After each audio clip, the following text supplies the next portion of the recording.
Good afternoon. I'm Landon with Merman Press. If you see hear a little bit of audio difference, I got some cruddy lav microphones. We're going to try them out. I'm going to have to play with the audio settings. But today, I want to talk about what to do if you think you're being followed.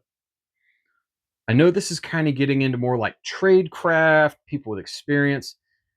No, I want to teach people who maybe you have an ex-boyfriend, ex-girlfriend, a neighbor who's acting funny.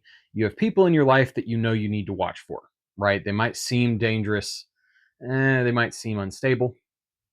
I want to give you a few pointers. Just something that way you know what to do. All right. So, first things first, if you're driving or walking, do not walk to your destination or drive to your destination. All right. Don't drive straight to your house. If you think somebody's following you, you need to do something first. Okay. It's called passing a filter or filtering traffic. Okay. I've got a little example here that I can give. So you're driving. I know a lot of us live in rural settings, but let's say you're in an urban setting. All right. I've got just a weird block, right? The space in between are roads. You're driving this way. You make a left turn, a left turn, a right turn, a right turn, a right turn, a left turn, a right turn, and back. I'm not saying it has to be exactly this pattern, but not only are you just coming back the way you came, you made all these weird turns, and that car is still, behind you. It's kind of nerve wracking when you make that assumption, right? It's kind of like when you know you're lost in the woods, right? Um, if you think that's happening, you need to call emergency services. Dial 911. And if you haven't noticed already, I'm kind of wearing something perfect for when you're walking. I know a lot of people have these are shocks. I don't have an iPhone or anything, but a lot of people have their iPods and whatever. You can have discreet phone calls on them and not look like you're on the phone. Okay? It's kind of important. But you can walk around, have that conversation with yourself, it might look like. But contact emergency services. Call 911 if you're in America, right? Um, Tell them who you are, what you're wearing, describe who's following you, and if you have to look directly at them, that's fine. The sooner they know they've been made and leave, the better. Because if you're not at your destination yet, you're not near your house, it's kind of the time to maybe muddy the water for them. If they want to continue following you at that point, you need to become more aggressive in avoiding them.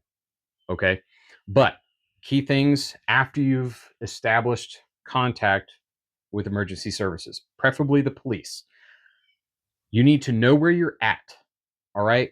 You pass a street corner, look up at the signs. If you're at First Street and B Street, you need to tell them that and what direction you're going in. And I understand not everybody knows where north, south, east, and west is in their town. Tell them I'm heading towards the Walmart on this street. I'm heading towards the nearest highway exit on this road that you know of. Or if you're in the middle of nowhere, you need to look at a house number. Okay, be like, I don't know what road I'm on, but I'm at 5605 on this road, and this road comes from Abilene to Eden. All right, and that's kind of where you can start, and then they can help you from there, right? Because typically a dispatcher is looking at a map. All right, if your phone is not already pinging to them your location, right? And you also need to stay on the phone with them until you meet a police officer. If they say they need to get off the phone, just say, I want to be on hold. Everything you say on that phone will be recorded. Okay. So even if nobody's there, you can talk and say, hey, I think he's moving faster. I think he's turning around. Oh, I now see it's a pink Prius or a blue Ford. I now see that one of his headlights is out. I now see that the windshield is cracked, something like that. I see that it's a white male with a ball cap, with a orange shirt, whatever. Um, that information, even though it wasn't relayed to the person directly, it's recorded in case something happens. If somebody's following you, right? I know a lot of us make the joke, like, if the FBI is listening to me, they're really boring people. What if some random person takes an interest in you to the point where they don't care if you know they're following you? That is a very scary thought and aspect dealing with the human psyche, right? Something could be very wrong with them. And it might be just a crisis thing. It might be they mean you harm. It might be they just want to know where you live so they can harm you later. That's why we don't drive directly home. Back on, okay, we're going to call 911 after our filter. We're going to give descriptions as good as we can. We need to know where we're at. Next, give them a destination you know to go to. Okay. Like if you know where your local police station is, fire station, sheriff's office, hospital, a place that typically has people at it that can help you. If you need to run inside, you don't want to run into an empty warehouse. You want to run into a busy ER. Okay. Or run into a police department or run into a fire department. Okay. I'm thinking about this like at night. There's typically people at these things at night. The firemen could be on a call. The police officers could be on a call. The ER is going to have people at it. All right. You need to give yourself options, but say, hey, I'm on one street at the corner of B Avenue and I'm heading to the hospital or the police department that I know is at, you know, up here off of this road. You might not even know the address. All right. I'm not telling you need to go study a map, but and say, hey, I will be going there and I will be circling the block until you tell me to stop. I am driving this car. I am wearing this. I have this color coat, this color bag. I'm this tall. This is my name, right? And the first police officer you see, slow down, roll your window down if you're driving, and ask them if you need to stop. All right. That's kind of you're playing a weird game because you're playing telephone literally between the dispatcher and the officer. He has a radio, and the dispatcher has a phone to you and a radio to him. Not all the information could have been transmitted yet, but if you see one and you feel like and you think it's safe to stop, stop. And then the first thing you go is point. If you can still see them, that person is following me. Okay. Now, is it a crime? Depends, right? If this is a person you know and you've told them to stop, in most states that would be considered harassment. It might just mean I just need his information so I can get a restraining order or whatever you need, right? You need to know who that person is first. If they've avoided contact with the police at this point, you need to make a report and say, hey, listen, I was followed by this, this, this. I would like something to be done about it. And don't rest until something is done. Okay? That's going to be the determining factor on if this happens again or not, more than likely. Okay? If you think about the average, I like to think about the women in our lives. Okay? You know, like hopefully no one's going to be so infatuated with me that they follow me around. Okay? I'm not pretty enough, frankly. I know I'm not. But listen, your wife, your sister, your mom, your girlfriend might be pretty enough for somebody to follow around. Okay? And they just need this much coaching about what to do, right? So you want to show them this video or give them the tips. Call 911, know where you're at, drive to a public office. Okay? Sheriff's office, police department, ER, hospital, whatever. A place with people. You need people. Hopefully there's a good person that will help your sister out. Okay? Now let's say we know this person, all right? It's an ex-boyfriend, an ex-girlfriend, and you know their car. Call them out by name on the 911 call and say, hey, this Joe Blow is following me. And he is in this car and he is not stopping. All right. You need to convey that you're in fear. Okay. Be like, I'm afraid of what he will do. And you should be. If they're following you, you should be afraid. Like let's say Joe never met your parents and you're going to your parents' house and he's following you. You shouldn't just drive to your parents' house. If you have to pass their driveway and keep going to find a safe area, you need to do that. That is the best thing to do. And if you are on foot, don't stop. Don't walk down an alley. Stay with people.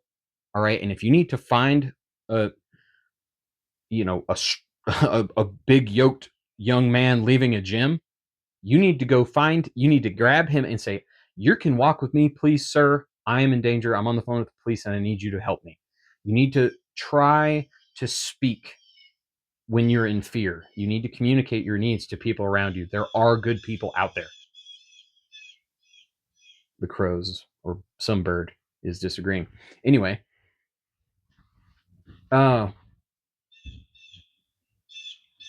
and this is kind of a meme too, but it's no joke.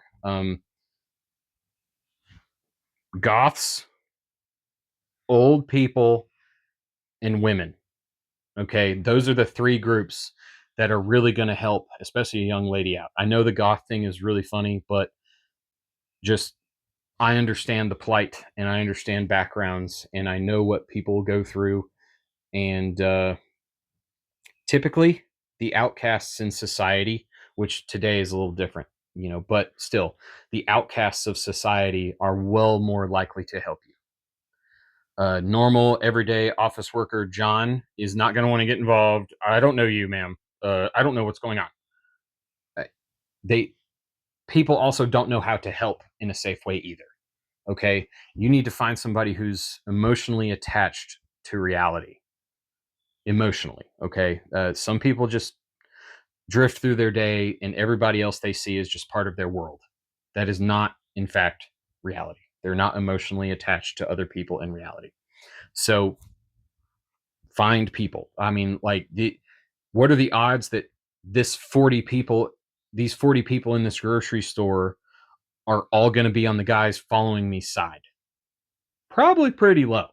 I'd say somebody's going to be rational enough to say, hey, man, jump behind the butcher counter here with me. If he wants to come in here and have a problem, he can. We'll wait for the police. You can make neighbors really fast. Be neighborly. All right. If you have any questions about this stuff, please post a comment. I know it's hard to approach people with this advice, okay? But you need to let them know that you care. You need to let them know that you have a vested interest in their safety. And if you have a friend that has a crazy ex, you need to, and especially if this has happened to them before, you'd be like, hey, listen, it might be time to like educate yourself a little bit on what to do, especially if it's already happened to you, because it can happen again.